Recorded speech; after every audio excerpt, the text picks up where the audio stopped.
तो श्रोताओं, जब काली नाग भगवान के बस में हुआ, काली नाग ने कहा प्रभु मैंने आपको पहचान लिया, अब आप हमें छोड़ दो। भगवान ने कहा पहचान लिया है तो हेलो हेलो कहा पहचान लिया है तो एक काम करो काली नाग, मैंने नागों के लिए रमणक दीप बनाया है, आप ये जगह छोड़ जाएं, रमणक दीप में चले जाएं, रमणक दीप में जाकर के रहें। श्रोताओं,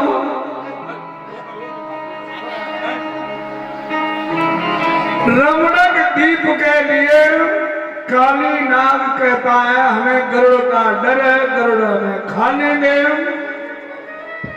वैसे ही भगवान ने कहा जैसे गरुड़ के मस्तक पर मेरे चरण का चिन्ह है, उसी तरह से तुम्हारे मस्तक पर हमारा चरण चिन्ह बन गया है, अब तुम्हें गरुड़ नहीं खाएंगे। और गेंद ला करके दो मुझे, और कमल पुष्प, तो काली नाग ने गेंद भी दी, कमल पुष्प भी दिए। भगवान कृष्ण भाई काली नाग पर बैठ करके बाहर आए, काली नाग रमणक दीप के लिए चला गया। काली नाग जब रमणक दीप के लिए चला जाता है, भगवान कृष्ण ने गेंद दामा को दे दी और कमल पुष्प कंदराज के पास में भिजवा दिए। इस तरह से काली नाग का मान मर्दन हुआ। श्रोताओं, इसके बाद प्रसंग आता है कार्तिक का महीना, कृष्ण पक्ष चतुर्दशी तिथि। घर घर बड़े अच्छे अच्छे पकवान बनाए जाने लगे, खीर पूड़ी पुआ। अब जब घर में कोई उत्सव होता है तो छोटे छोटे बच्चे खाने के लिए मांगते हैं। बालक के स्वभाववश भगवान कृष्ण ने मैया यशोदा से कहा, माँ आज किसका उत्सव बनाया जा रहा है, इसमें से हमें भी कुछ खाने के लिए दो। यशोदा मैया ने कह दिया, बेटा तब तक खाने के लिए नहीं मिलेगा जब तक पूजा नहीं हो जाएगी। किसकी पूजा? इंद्र की पूजा।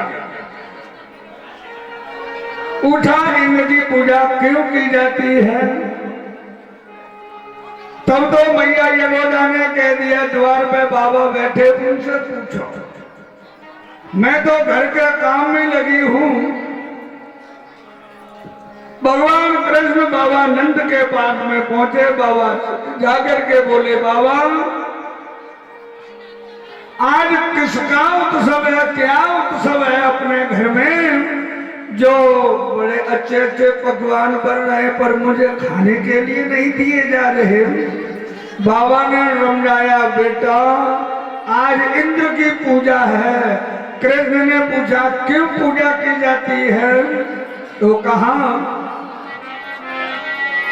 कि जिस पर हम लोग विचरते हैं, सब गाय बछड़े चरते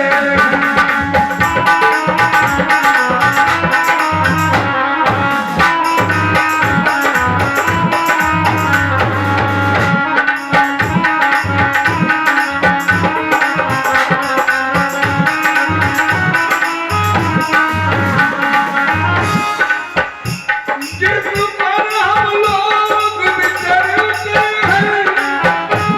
सब गाय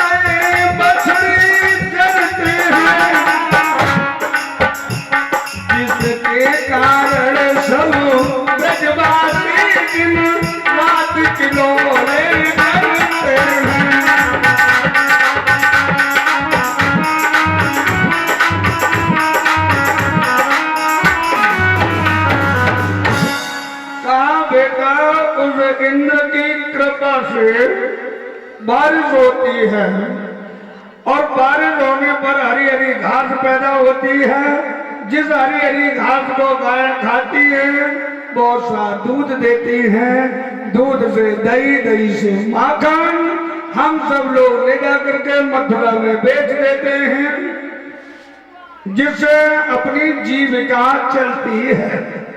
भगवान कृष्ण ने कहा बाबा वर्षा के तो 4 महीने नियुक्त कर दिए गए हैं, आषाढ़ सावन भादो कुआं, तो ये वर्षा के महीने हैं, इनमें वर्षा तो होनी है, चाहे इंद्र की पूजा करो या ना करो। आप बेकार इंद्र की पूजा में झंझट में पड़े हुए हो। इंद्र से भी बढ़िया एक देवता अपने यहाँ है, कौन? कलात्मा भगवता संग दर्प जिघासिता प्रोक्तम शंभुनंदना साइवग्रस्य चतुष्यति।